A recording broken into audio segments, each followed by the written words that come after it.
What if the most powerful Jedi Master in the galaxy wasn't fictional at all?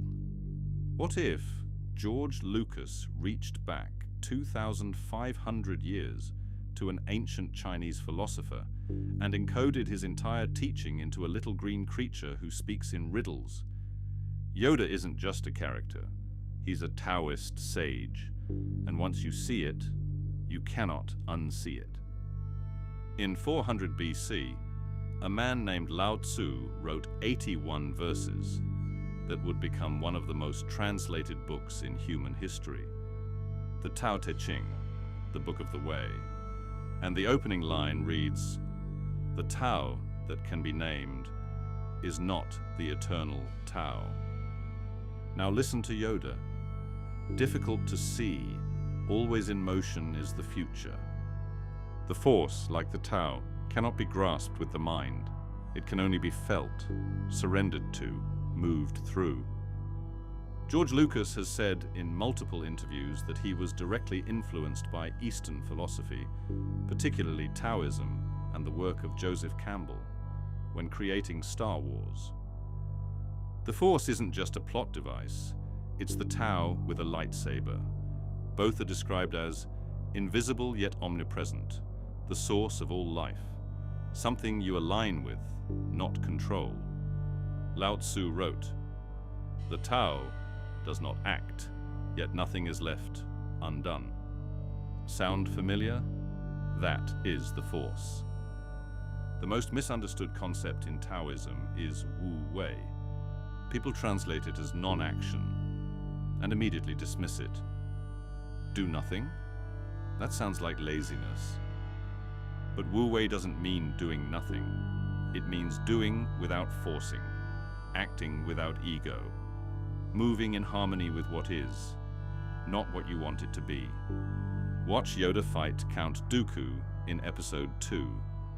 He doesn't strain. He doesn't force it. He flows.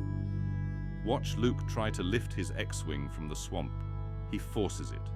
He tries. He strains. He fails. Then Yoda does it, eyes closed, perfectly still, barely breathing. That is Wu Wei made visual. Lao Tzu said, "The greatest effort is the effort that appears effortless." In the Tao Te Ching, water is the primary metaphor. Water does not fight the rock. It flows around it. And over time, it destroys the rock. The Jedi at their peak operate the same way, and the Jedi who fall, Anakin, the fallen ones, they all fall the same way, by forcing outcomes, by grasping, by needing. That is not the Tao, that is the ego, and the ego is always the path to the dark side. Let me give you 3 Yoda quotes, and next to each one, I'll give you the Taoist parallel. You decide if these are coincidences. Yoda, "Do or do not, there is no try." Taoism, "The sage does not attempt. He acts from a place of complete alignment. Trying implies doubt. Doubt creates resistance. Resistance breaks the flow." Yoda, "Fear is the path to the dark side. Fear leads to anger. Anger leads to hate. Hate leads to suffering." Taoism, Lao Tzu wrote that clinging to outcomes creates fear. Fear distorts perception. A distorted mind acts destructively. The solution is to release attachment, not suppress emotion, but transcend the need to control. Yoda, "You will know the good from the bad when you are calm, at peace." Taoism, "To the mind that is still, the whole universe surrenders." That's not from a Star Wars novel. That's a direct quote from Lao Tzu. These aren't parallels. These are the same philosophy. One written in ancient China. One filmed in a galaxy far, far away. Here is what separates Yoda from every other warrior archetype in fiction. He does not seek power. He does not chase mastery. He simply is. And this is perhaps the deepest Taoist teaching of all. Lao Tzu wrote, "The sage does not compete, and therefore no one can compete with him. Yoda has no ego investment in being the greatest Jedi. He just is. And that non-attachment to outcome, that complete release of ego, is precisely why he is the greatest. The moment you need to be the best, you've already lost the flow. We see this in elite athletes who choke under pressure, in entrepreneurs who sabotage their biggest moments, in fathers who try so hard to be perfect that they become rigid, disconnected, afraid. The Taoist answer and Yoda's answer is the same. Release the need. Trust the force. Flow. This isn't philosophy for its own sake. This is operational wisdom. Here's how to apply the Tao of Yoda to your actual life. Notice where you're forcing. In your business, your relationships, your health. Where are you straining? Where are you white-knuckling an outcome? That resistance is a signal. The Tao moves like water. Where is the natural path? Practice stillness before action.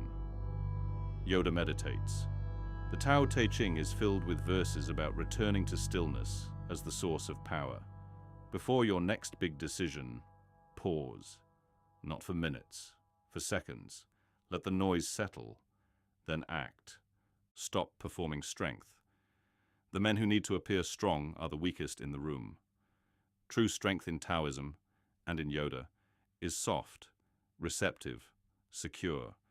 It doesn't need to announce itself. Trust the process without grasping the outcome. Plant the seed, water it, then walk away. You cannot force the flower to bloom faster by staring at it. You cannot force success by grinding through anxiety. Do the work. Release the grip. Flow. George Lucas gave us a gift. He took 2,500 years of ancient wisdom, wrapped it in a green alien, and put it in front of hundreds of millions of people. The Force is real. It's just called the Tao. And the path of the Jedi, at its core, is a path of surrender, stillness, and trust. Not weakness, not passivity. Power, aligned with what is. If this hit different, subscribe. Every week we go deeper into the philosophy that actually changes how you live, how you lead, and how you love. The path of the abundant monk starts here.